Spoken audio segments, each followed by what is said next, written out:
Assalamualaikum warahmatullahi wabarakatuh. Halo, saya perkenalkan Muhammad Sultan Atarjati, NIM 240906246. Saya mau membacakan matkul statistika halaman 45 sampai 47 sampai 55 ya. Jenis-jenis data.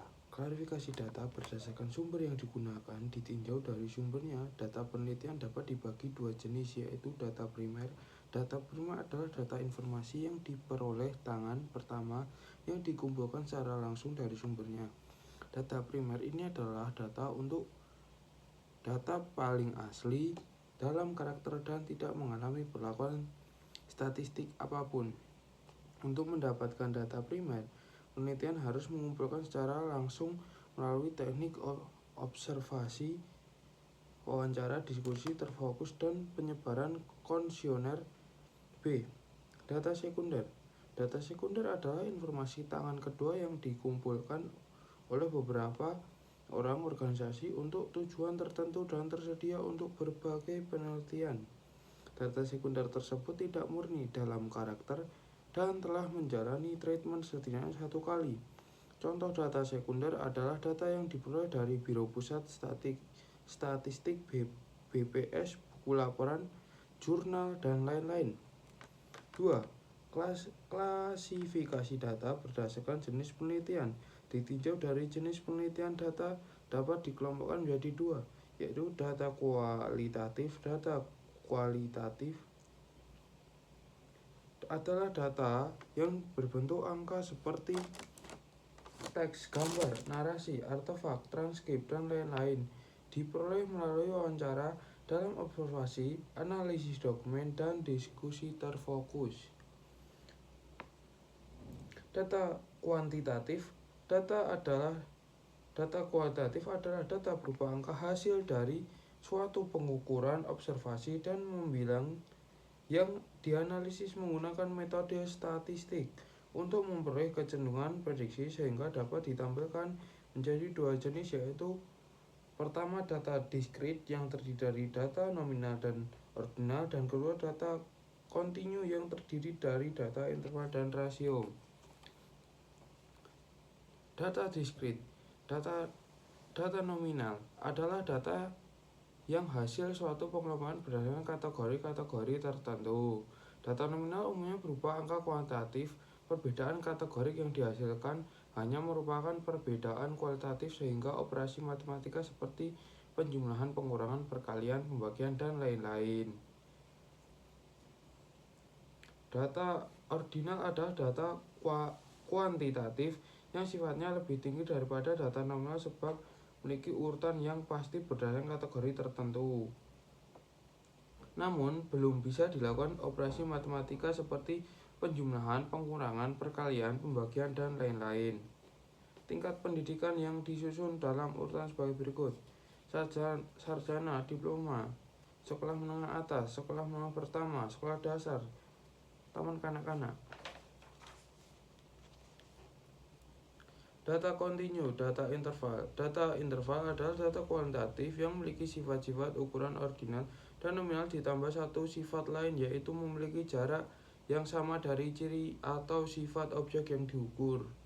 Namun demikian, masih terdapat satu sifat yang belum dimiliki oleh data interval, yaitu tidak adanya nol mutlak. Berikut dikemukakan contoh data interval antara lain: indeks prestasi kumulatif IPK mahasiswa. Misalkan mahasiswa X mendapat IPK 4, mahasiswa Y mendapat IPK 3, mahasiswa Z mendapat IPK 2.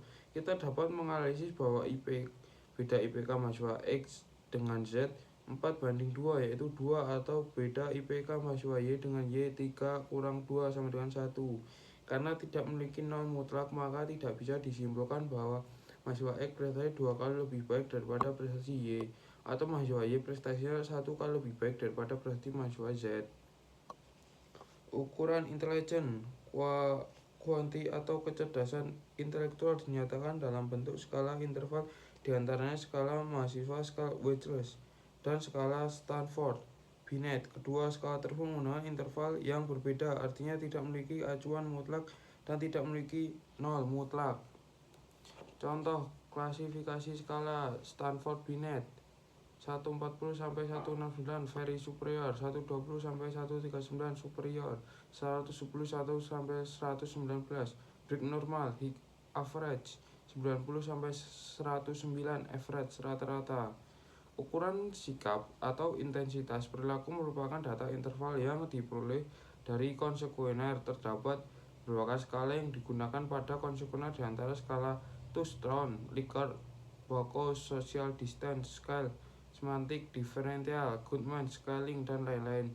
Skala tersebut menggunakan skala yang berbeda-beda, artinya tidak memiliki acuan mutlak dan tidak memiliki nol mutlak.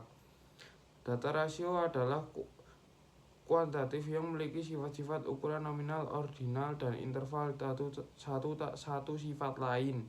Karena adanya nol mutlak tersebut, data rasio dapat dilakukan operasi matematika seperti penjumlahan, pengurangan, perkalian.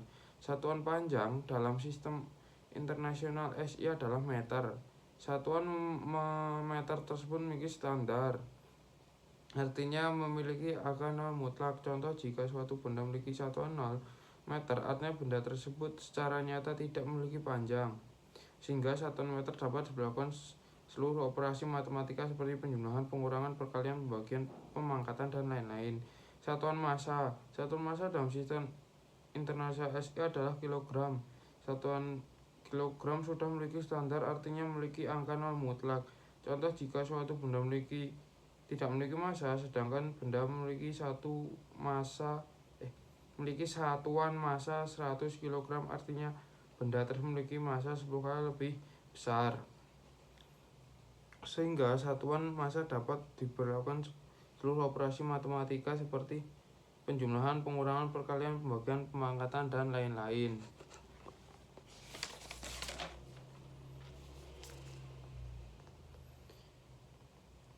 Definisi dan jenis variabel. Variabel berasal dari kata yakni vari dan berarti ragam dan able yang berarti dapat. Jadi secara berhadiah kata variabel dapat diartikan sebagai sesuatu yang apabila diukur dan hasilnya dapat beragam dan bervariasi. Jika diterapkan dalam penelitian, maka variabel dapat didefinisikan sebagai karakteristik atau atribut dari individu atau organisasi yang apabila diamati dan diukur hasilnya selalu beragam. Variabel bebas dan variabel terikat. Menurut Kringet 2002 P59 bahwa variabel bebas adalah sebab yang dipandang sebagai penyebab kemunculan variabel terikat. Variabel bebas adalah antecedent, sedangkan variabel di mana variabel bebas simbol X, variabel terikat simbol Y. Sedangkan menurut Creswell 2005 variabel bebas independen adalah suatu yang berfluktuasi dan sendirinya. Variabel aktif. Menurut Kriegen 2005 variabel aktif dan variabel atribut adalah variabel yang biasa digunakan penelitian eksperimen. Variabel yang dimanipulasi sebagai disebut variabel aktif. Adapun variabel yang diukur sebagai variabel atribut. Pada hakikatnya manipulasi berarti melakukan sebagai hal terhadap kelompok subjek.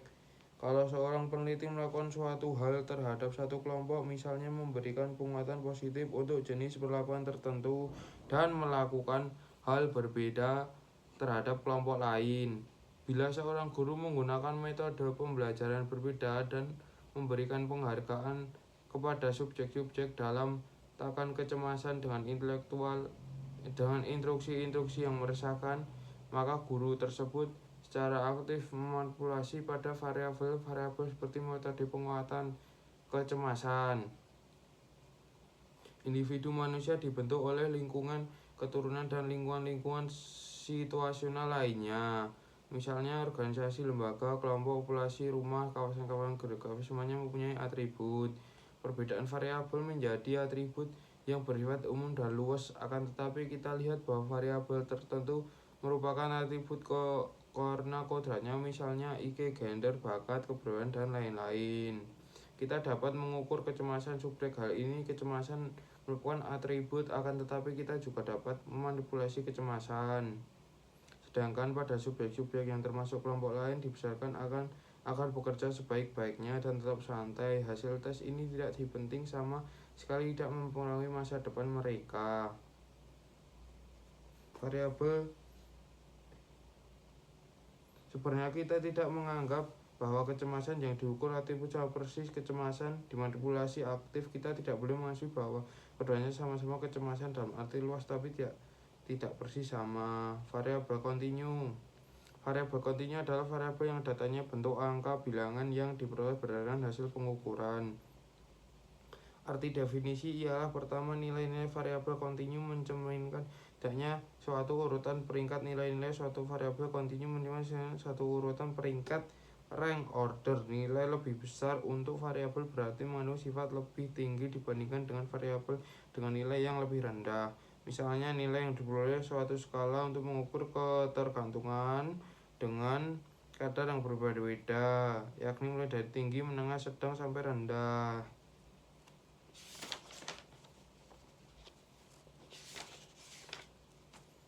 Variabel kategori adalah variabel yang diperoleh melalui pengelompokan objek berdasarkan kategori tertentu. Dalam pengukuran nominal terdapat dua himpunan subjek yang lebih merupakan bagian dari himpunan set objek diukur individu-individu kategori berdasarkan penilaian ciri tertentu yang merupakan penentuan objek himpunan bagian. Perbedaan kategori objek hanya menunjukkan perbedaan kualitatif. Logika perbandingan tidak dapat digunakan untuk menganalisis data nominal. Ini perbandingan lebih dari atau kurang dari ya. Angka 1 untuk laki-laki, angka 2 untuk jenis kelamin.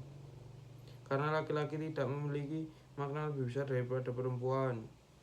Perbedaan variabel konstruk, laten, dan intensi.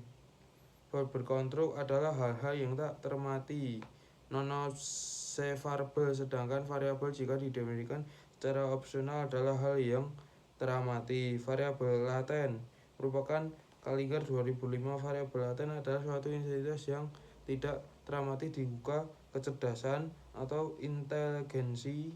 Kita perhatikan misalnya bahwa kita 3 tes kemampuan kecerdasan, yakni verbal, numenikal, dan spasial, memiliki relasi positif dan jelas maknanya. Secara umum, ini berarti bahwa seorang yang mencapai hasil tinggi untuk tes 1 cenderung mencapai hasil 1 rendah pula. Tensi di kelas, tes kepribadian, integritas, motivasi, minat, efikasi diri, konsep diri, harga diri, karakteristik personal. Dalam ilmu pengetahuan minat, kita lebih tertuju pada relasi antara variabel-variabel laten.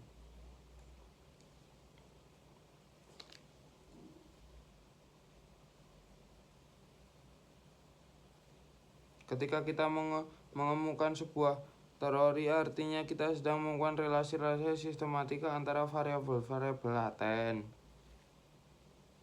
Akan tetapi kita harus berhati-hati berurusan dengan kondisi yang tidak termasuk pengamatan. Misalnya, jika peneliti ingin mengkaji akibat dari berbagai motivasi untuk mempelajari yang dianggap termotivasi.